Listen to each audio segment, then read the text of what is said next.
Hello ladies and gentlemen, and welcome to my top 4 mods for TotalWar Attila that are in development. Comment for your favorite mod out of these 4 in the comments down below, and there's also a little bit extra at the end, as well as vote in the straw poll for your favorite mod.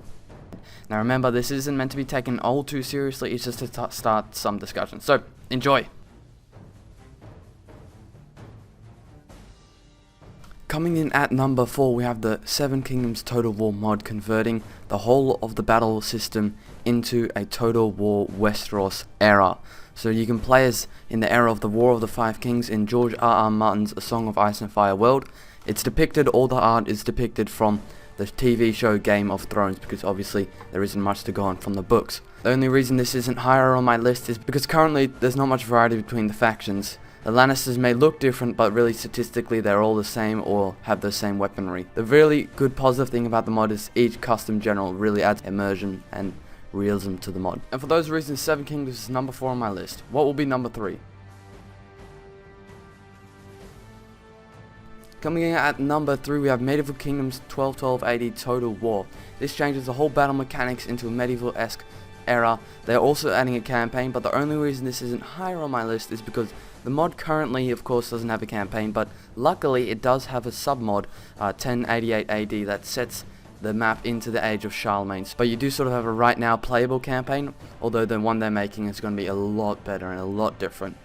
The really positive thing about this mod, I think, is it has amazing feel of, you know, you're playing medieval Total War 3. That's really what it feels like, and when the campaign comes out, it will probably feel a lot more immersive than it already is. The unit cards is a little bit of a down point for me. I think they could be a bit improved upon, but hey, it's still work in progress mod, so that's why Medieval Kingdoms Total War is at number 3. Coming in at number 2, we have Ancient Empire's Overhaul for Attila. The campaign is set in 22 BC, just prior to the climax of the Second Punic War, and basically this is simultaneous with the Rome 2 Total War campaign. It features over 148 factions on the campaign map and in the battle map, along with a whopping 187 emergent factions. The reason the number 1 has no campaign but somehow it's still number 1 is because really I want this to start a discussion rather than fully be taken ultra seriously. So what I'm mainly wanting you guys to think of, oh yeah, you know, I would rather put this one in there, and etc, etc. So what do you think about the list so far? Ancient Empires is number 2. Unit cards are terrific, they really fit the style. I don't think they would have looked nice if they were done in the Age of Charlemagne style, which all the other faction mods were.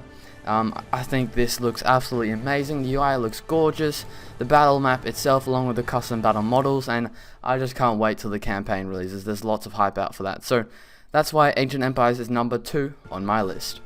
Coming in at number 1, of course, remember this is just all to start discussion, and of course it's just my opinion, is Rise of Mordor, a total battle conversion for Attila set in Tolkien's world of Middle Earth.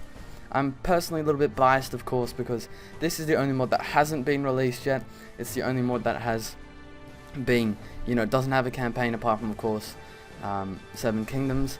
So you might think, why is it under Ancient Empires? Well, that's just because I have so much passion and love for Middle Earth, and I think that feeling is shared by so many people that I think it really does deserve to be in this number 1 spot. The unit models are crazily high detailed. It's absolutely insane the amount of work that goes in this.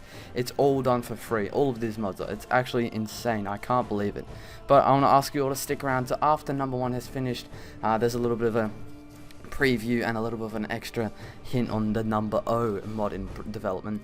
And of course these mods are all in development, so they're not done yet, but I think Ancient Empires is quite close to release. Rise of Mordor is quite a fair bit away, but I think they're launching they're launching tons of stuff on Total War Center. You can just check that out, see all their previews. All of these mods do very well to stay updated, apart from 7 Kingdoms. That Total War Center doesn't get updated much, but I think they update the mod DB a lot. So I hope you enjoyed my list. Now check out what's going to be number 0. It's a little bit of an extra thing, so I hope you either don't agree with my list. I actually would kind of like you for not to agree, and then tell me in the comments below on what you think it should be. So number 0 coming up. Coming in at number 0 is the Kingdoms of Westeros campaign mod that seeks to bring the whole of the world of Ice of Fire, the War of the Five Kings era, with all the factions playable, including the minor houses, all the way up to the great houses of the houses of Stark, Lannister, the House of Dragonstones by Stannis Baratheon, and all of that in the Europe map, along with its own custom battle campaign. This mod, I am currently the mod lead, and this is a very passionate project for me, and I would love for everyone just to go down the description, check out all the other mods TotalWar Center, and of course my mod Kingdoms of Westeros TotalWar Center as well. I hope you enjoyed. Tell me what you thought about it in the comments down below, or on Reddit, or on TotalWar Center, and I'll see you on the next one. Bye bye.